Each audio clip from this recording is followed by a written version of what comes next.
उभाटा गटाच्या प्रवक्त्यांना वेगवेगळे आरोप करण्याचा प्रयत्न गेल्या 2 दिवसात केलेला आहे. उभाटा गट नाही तर उभाटा गटाचे प्रमुख म्हणजे उभाटा गट शरद पवार हा एक नवीन गट आता तयार झालेला आहे. मी हे यासाठी सांगितलं की जेव्हा आम्ही उठाव केला होता त्यावेळेला शरद पवार साहेब यांनी अमित शहाकडे आम्हाला सत्तेमध्ये सहभागी करून घ्या, आम्ही तुमच्याबरोबर येतो, अशा पद्धतीचा प्रस्ताव हा दिला होता. आपल्याला सर्वांना माहिती आहे जेव्हा हा उठाव झाला त्या काळामध्ये उद्धव ठाकरेंना राजीनामा देण्यासाठी भाग पाडणं हा सुद्धा त्यांच्या एक राजनीतीचा एक भाग होता, कूटनीतीचा एक भाग होता. आणि त्याला सर्वस्वी जबाबदार त्या उभाटा गटातले जे काही त्यांच्या आजूबाजूला असलेली चांडाळ चौकडी होती. राजीनामा का द्यायचा, राजीनामा का घ्यायचा, तर त्यांना इमोशनल करून एकदा राजीनामा घेतला की तुम्ही राजीनामा दिल्यामुळे आम्ही आता भाजप सोबत जातोय असं एकंदरीत चित्र निर्माण करण्याचा प्रकार होता. परंतु माझ्या माहितीप्रमाणे त्यावेळेला अमित शहा साहेबांनी यांना स्पष्टपणे नकार दिला होता. शिवसेनेने जो उठाव केलेला आहे, पहिली आमची कमिटमेंट त्यांच्याशी आहे, आम्ही त्यांच्याबरोबर सत्ता स्थापन करू. तरीही यांचा आग्रह हा असा होता की 2/3 जर मेजॉरिटी झाली नाही तर आमचा सत्तेमध्ये सहभागी होण्यासाठी पत्र तयार आहे, तुम्ही म्हणाल तेव्हा आम्ही सत्तेमध्ये सहभागी होऊ. हे असं सर्व राजकारण शरद पवार साहेबांनी त्याच वेळेला केलं होतं आणि त्याला सपोर्टिंग ऍक्टर हे संजय राऊत सारखे लोक होते. तुम्ही आजही पाहिलं तर उभाटा गट फोडण्यामागे किंवा उभाटा गटाचे तुकडे करण्यामागे संजय राऊत आणि त्यांचा सगळा चमू आहे. महाराष्ट्राला माहिती संजय पवार कुणाचा माणूस असं जर साधा प्रश्न कुणालाही विचारला तर ते सांगतील शरद पवारांचा. आजूबाजूला असलेले लोक कोण आहेत, एक दृष्टिकोन जर त्याच्याकडे टाकला तर सगळे शरद पवार साहेबांची असलेली माणसं त्यांच्या आजूबाजूला आहेत. सगळेजण, त्यांची नावं सुद्धा आपल्याला सर्वांना माहिती आहेत. म्हणून इतरांवर टीका करण्यापेक्षा देवेंद्र फडणवीस साहेब एक नेता तुम्हाला भारी पडलाय हे त्यांची खऱ्या अर्थानं पोटदुखी आहे. एखाद्या पक्षाला पुढे घेऊन जाण्यामध्ये एखाद्या नेत्याचं जर योगदान असेल तर त्याच्यावर टीका करणं हे आता यांच्या हातात राहिलेलं आहे. खरं म्हणजे सत्तेपासून हे लोक आता वंचित राहिले हे त्यांचं दुःख आहे. म्हणून वारंवार टीका करून आपण किती एकजुटीने आहोत हा दाखवण्याचा प्रयत्न आहे. हे आजही शरद पवार साहेब हे सर्व पक्ष चालवत आहेत. उभाटा गटाला चालवण्याचं काम खऱ्या अर्थानं पक्षप्रमुख म्हणून शरद पवार करतायत. तुम्ही संजय राऊतांना शरद पवारांचा माणूस आहे हे सांगताना संजय राऊतांच्या नावामध्ये चूक केली, तुम्ही संजय पवार असं म्हणाल. तर संजय पवारच आहेत ऍक्च्युली.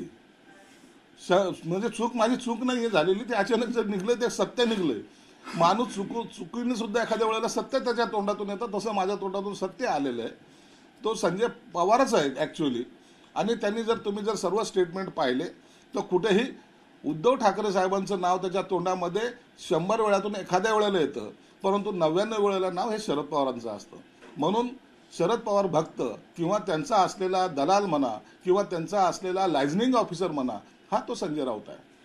दुसरा मुद्दा आहे की राम मंदिराचं बांधकाम झालं अयोध्येमध्ये, मात्र त्याच्यामध्ये भूखंड घोटाळा झाला असा संजय राऊतांनी आरोप केला. त्यांचं म्हणणं आहे की भारतीय जनता पार्टीच्या लोकांनी त्या भागातली जमीन विकत घेतली आणि 10 पट जास्त किमतीनं ती राम मंदिराला विकली. राम मंदिर बनलंय याचं समाधान त्यांना नाही. ज्यासाठी अनेक लढे झालेत, 500 वर्षापासूनचा प्रलंबित असलेला प्रश्न सुटलाय. रामलल्लाच्या दर्शनाला लाखो भाविक जात आहेत, करोडो भाविक जात आहेत, याचं समाधान त्यांना नाही. त्यांना दुःख या गोष्टीचं आहे की त्या ठिकाणी काही जमिनीचा व्यवहार झाला असेल असं जरी गृहीत धरलं तर आम्हाला बगर विचारता अशा डिलिंग कशा होऊ शकतात असा कदाचित त्यांचा हेतू असावा. परंतु एक लक्षात ठेवा, आता राम मंदिराला विरोध करायचं काम या उबाठा गटाकडून सुरू आहे. म्हणून जे हिंदुत्ववादी म्हणत होते, गर्वसकव आम्ही हिंदू आहे असे जी बाळासाहेबांची घोषणा आहे जी ते विसरलेत, त्यांना या महाविकास आघाडीला या लोकसभेमध्ये त्याचा जरूर फटका पडणार आहे. आणि रामाचा फटका त्यांना जेव्हा पडेल त्या टायमाला यांचं अस्तित्व संपलेलं असेल. तुमचे मित्रपक्ष राष्ट्रवादीचे पदाधिकाऱ्यांनी इथून फॉर्म भरलेला आहे, तर दुसरीकडे छगन भुजबळ यांची जी संघटना आहे समतावय, त्यांच्या जिल्हाध्यक्षांनी विविध ठिकाणी उमेदवारी अर्ज दाखल केले आहे युतीच्या उमेदवाराविरोधात. राष्ट्रवादीच्या कोणत्याही उमेदवाराने अर्ज भरलेला नाही. जर कोणी भरला असेल तर तो काढून घेईल. आणि समता परिषदेच्या ज्या काही कार्यकर्त्यांनी फॉर्म भरायचा प्रयत्न केला आहे त्याला कुठेही भुजबळ साहेबांचं समर्थन नाही, म्हणून त्यांना अधिकृत मानता येणार नाही. आणि भुजबळ साहेब त्यांच्या संघटनेला जी समता परिषद आहेत त्यामध्ये त्यांना सुद्धा समजवण्याचा प्रयत्न करतील. कुठेही महायुतीमध्ये गडबड होऊ नये किंवा महायुतीमध्ये कुठेही भांडणं होऊ नये ही भुजबळ साहेबांची भूमिका असल्यामुळं ते सर्व व्यवस्थित होईल याबद्दल काळजी करण्याचं काही कारण नाही. नाशिकच्या जागेवरून कुठेतरी भुजबळ दबाव तंत्र वापरतात अशा पद्धतीची एक चर्चा सुरू झाली राजकीय वर्तुळात. नाही, भुजबळांनी त्यांची बाजू स्पष्टपणे केलेली आहे. ते त्या निवडणूक रिंगणात नसणार आहेत, म्हणून आता त्यांचं दबाव तंत्र वगैरे ते आता वापरण्याचा काही प्रश्न येत नाही. अत्यंत खेळीमेळीच्या वातावरणामध्ये नाशिकची जागा आम्ही युतीची शिवसेनेची जिंकून आणू. दुसऱ्या टप्प्यातल्या मतदानाचा टक्केवारी ही कमी झालेली, त्यावरून मनोज जरांगे त्याला असं म्हटले की मराठ्यांची भीती आहे म्हणूनच मोदींना वारंवार या ठिकाणी बोलवलं जात आहे आणि त्यामुळेच मतदानाचा टक्का कमी झाला. तसं काही नाही आहे. मोदी साहेबांनी यावेळेला महाराष्ट्राकडे विशेष लक्ष दिलेलं आहे. महाराष्ट्रामध्ये जास्तीत जास्त जो 45चा आकडा आहे तो गाठता यावा यासाठी सर्वजण प्रचारात आहे. आरक्षणासंदर्भामध्ये मुख्यमंत्री साहेबांनी त्यांची भूमिका स्पष्ट केलेली आहे, म्हणून त्याचा आणि निवडणुकीचा अर्थार्थी काही संबंध नाही. सुरेश नवले तुमचे सहकारी होते, त्यांनी तुमचा पक्ष सोडलेला आहे आणि आज पुन्हा बीडमध्ये त्यांनी आरोप केलेले आहेत की भारतीय जनता पार्टी एकनाथ शिंदेंना त्रास देते, कमी लेखते, महत्त्वाचा वाटा देत नाही आणि असं असल्यामुळं आपण तो पक्ष सोडलेला आहे किंवा त्यांच्यासोबत आपण राहणार नाही असतो. सुरेश नवलेंचं एकनाथ शिंदेबद्दलचं असलेलं प्रेम त्यांनी ते व्यक्त केलेलं आहे, परंतु असा कोणताही गैरसमज करून घेऊ नका.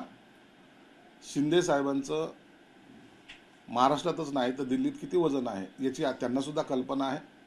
म्हणून दरवेळेला जे प्रस्ताव असतील, जे डेव्हलपमेंटच्या गोष्टी असतील त्याला मोदी साहेब असो की अमित शाह साहेब असो हे पाठिंबा देतात आणि त्या पद्धतीने मदत करतात.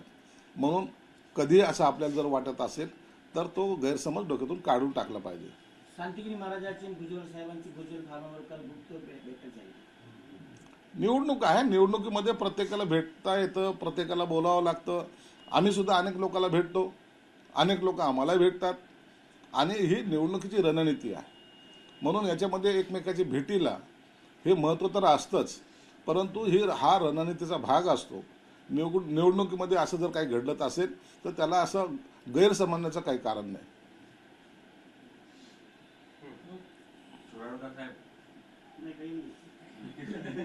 संजय राऊत असं म्हणाले की नरेंद्र मोदी आणि अमित शहा यांना मुंबईला तोडायचं आहे, मुंबईला बर्बाद करायचं आहे, महाराष्ट्र तोडायचं आहे आणि त्यांना अडसर असतो तो शरद पवार आणि उद्धव ठाकरे यांचा आणि यांच्या सरकारचा.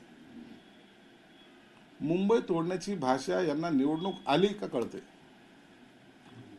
मुंबईचे तुकडे होणार, मुंबई आता तिथलचे उद्योगधंदे जाणार, मुंबईचा माणूस आता मुंबई बाहेर जाणार, मुंबईला आता असं हे गुजरातकडे ते सगळे हे घेऊन जाणार.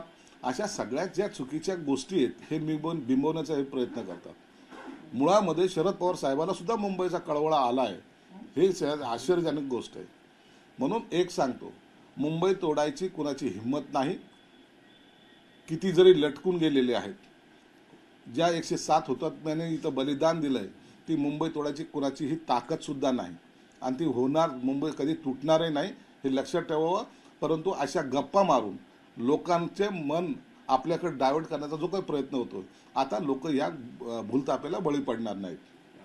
आज आणि उद्या नरेंद्र मोदी पंतप्रधान हे महाराष्ट्रात 6 सभा घेत आहेत आणि त्यावरून आता विरोधकांनी बोट दाखवलंय की पायाखालची वाळू सरकलेली आहे, परिस्थिती फार भयावह आहे म्हणून. अहो, मोदी साहेब आपल्या महाराष्ट्रामध्ये 6 सभा घेत आहेत. आनंद माना ना. देशाचा पंतप्रधान असलेला माणूस जर महाराष्ट्रामध्ये वारंवार येतोय, याचा अर्थ महाराष्ट्राचं महत्व वाढलेलं आहे. महाराष्ट्राच्या या ठिकाणून मिळणारा त्यांना प्रतिसाद पाहून ते जर सभा घेत असतील तर याचा आनंद मानला पाहिजे. उद्या या महाराष्ट्राचं डेव्हलपमेंट कुठं जाणार आहे, महाराष्ट्र कोणत्या दिशेने चाललाय याची जाणीव मोदी साहेबांना आहे. म्हणून ते आज महाराष्ट्राकडे लक्ष ठेवून आहे. उद्याचा महाराष्ट्र हा देशामध्ये 1 नंबर असणार आहे, हे त्याच्या मागचं गुपित आहे. त्यांच्या दौऱ्याबद्दल मनोज जरांगे पाटील काल असं म्हणाले की त्यांना इथं सभा घ्याव्या लागतात. मोदी साहेबाला सभा घेणं हे चांगली गोष्ट आहे. मोदी साहेब सभा जेवढे जास्त घेतात, लोकांशी कनेक्ट होत आहेत, लोकांशी बोलत आहेत, याच्यातच खऱ्या अर्थानं आपला पंतप्रधान आपल्या महाराष्ट्राशी आणखीन एकरूप होण्याचा जर प्रयत्न करत असेल तर आपण त्याचं स्वागत केलं पाहिजे. राजकारण हा वेगळा विषय जरी असला, आरक्षणाबद्दल मोदी साहेबांनी सांगितलेलं आहे, शिंदे साहेबांनी सांगितलेलं आहे, आता मोहन भागवतांनीही सांगितलेलं आहे. म्हणून आरक्षणाच्या विषया संदर्भामध्ये जो काही निर्णय होईल, जो काही चांगला निर्णय घ्यायचा आहे, ते हेच सरकार घेऊ शकतं. गेली 40 वर्ष जी सरकार होती मागची, त्यांनी ह्या सगळ्या आरक्षणाच्या बाबतीत लोकांना झुलवलं, त्यांची दिशाभूल केली आणि हा दिशाभूल करून त्यांनी त्यांचं राजकारण साधलं. परंतु हे सरकार देणारं आहे आणि हे जे शब्द देतं ते पाळतं, हा विश्वास सर्वसामान्य जनतेला सुद्धा आहे. प्रकाश आंबेडकरांनी एक दावा केला, एकनाथ शिंदे विरुद्ध उद्धव ठाकरे अशी लढत 12 मतदारसंघात होते, तिथे वंचितला मोठा फायदा होताना दिसतो असं आंबेडकर म्हणतात. कुणाला कशाचा फायदा होईल माहीत नाही, परंतु आम्ही ज्या ज्या ठिकाणी लढतोय आम्हाला 100% गॅरंटी आहे की त्या ठिकाणी महायुतीचे किंवा शिवसेनेचे जे खासदारकीचे उमेदवार आहेत ते निवडून येतील. मनोज जरांगे पाटील असं म्हणाले की आता लोकसभा तर झालेली आहे, विधानसभेला मात्र आम्ही मैदानात आहे. म्हणून मनोज जरांगेंना लोकशाहीने दिलेला अधिकार आहे. त्यांनी काय बोलावं, काय निर्णय घ्यावा, याला तुम्ही रोकथाम कसे करू शकता? त्यांचा निर्णय आहे तो. आणि त्यांनी एखादा निर्णय घेतला तो तर आक्षेप घेण्यासारखं काय? त्यांनी त्यांची भूमिका मांडली, ती त्यांच्या पक्षाचा किंवा तो त्यांच्या संघटनेचा भाग आहे, म्हणून त्यांचं स्वागत आहे. इथे सभा इथं नरेंद्र मोदी येतील का अमित शहा येतील, काय तुमचं नियोजन आहे? माझ्या माहितीप्रमाणे 8 तारखेला अमित शहा साहेब या संभाजीनगरमध्ये येतील, त्यांच्या या ठिकाणी सभा होणार आहेत. 9 तारखेला मुख्यमंत्री एकनाथ शिंदे साहेब गंगापूर, वैजापूर आणि कन्नड या ठिकाणी जाहीर सभा घेणार आहेत. त्यांचा टाइम जवळपास संध्याकाळी 4, 6, 8 असा असणार आहे. आम्ही मागणी केलेली की 10 तारखेला माननीय राज ठाकरे साहेबांची सभा ही या शहरात व्हावी. आम्ही देवेंद्र फडणवीस साहेबांची सभा मागितलेली आहे. अनेक नेत्यांच्या सभेची आम्ही मागणी केलेली आहे. शिवसेना, भाजप आणि इतर पक्षांचे नेते यांनी सर्वांनी आपल्याकडे या जिल्ह्यामध्ये सभा घ्यावी असा आमचा मानस आहे आणि त्या पद्धतीने आमची तयारी सुरू आहे. मात्र तुमचा अजून निश्चित नाही. यांना पळू द्याव, यांना ज्या काही स्पीडनी पळायचं पळू द्या. एकदा थकतील, एका ठिकाणी बसतील, पण तो शर्यत आम्ही जिंकणार आहे एवढं मात्र निश्चित आहे. एक विषय असा आहे की छत्रपती संभाजीनगरमध्ये त्या गटाकडून या गटाकडे बोट दाखवत सांगितलं जाते की धनुष्यबाण हेच चिन्ह आमचं आहे, धनुष्यबाणावरच मतदान करा असं सांगितलं जाते. आणि तसं अनेक वर्षाचा असलेला हे संबंध शिवसेना प्रमुखाने ज्या धनुष्यबाणाची निर्मिती केली किंवा जे चिन्ह घेतलं, ज्या रामाचा बाण धनुष्यबाण म्हणून म्हणलेला आहे आणि शिवसेना प्रमुखांचे विचार घेऊन आम्ही चाललोय. मनामध्ये सर्वांच्या धनुष्यबाण वसलेला आहे. म्हणून किती जरी विरोधी पक्षाचे नेते बोलत जरी असले तर त्यांनाही माहिती धनुष्यबाण हा आपला आहे आणि त्याला मतदान केलं पाहिजे. म्हणून आता महायुतीमध्ये धनुष्यबाण हा जोरकसपणे चालणार आहे आणि महायुतीचे सर्व उमेदवार जसे निवडून येतील त्यामध्ये शिवसेनेचा वाटा हा प्रामुख्याने मोठा असणार आहे. कांदा निर्यातीवरून आता कांदा उत्पादक शेतकरी आरोप करतायत की ही शेतकऱ्यांची धुळफेक आहे. हे धुळफेक करणारे लीडरच लोकांच्या शेतकऱ्यांच्या डोळ्यामध्ये धुळफेक करतायत. चांगला निर्णय घेतला त्याचं स्वागत करणं सोडून दिलं, धुळफेकीचा आरोप करायला लागले. निर्यात बंदी होती त्या टायमाला बंदी आहे म्हणून धुळफेक करणारे सुद्धा हेच विरोधी पक्षनेते. म्हणून यांना काहीही करून शेतकऱ्याच्या प्रश्नाशी जाण न ठेवता शेतकऱ्याच्या प्रश्नावर राजकारण कसं करायचं याकडे यांचं लक्ष असल्यामुळं आता लोक त्यांच्याकडे दुर्लक्ष करतायत आणि जे जे शेतकऱ्याच्या हिताचं असेल ते हे सरकार करणार आहे. हा निर्णय शेतकऱ्यांसाठी कसा योग्य आहे? निर्यात बंदी उठवली हा योग्य निर्णय नाहीये.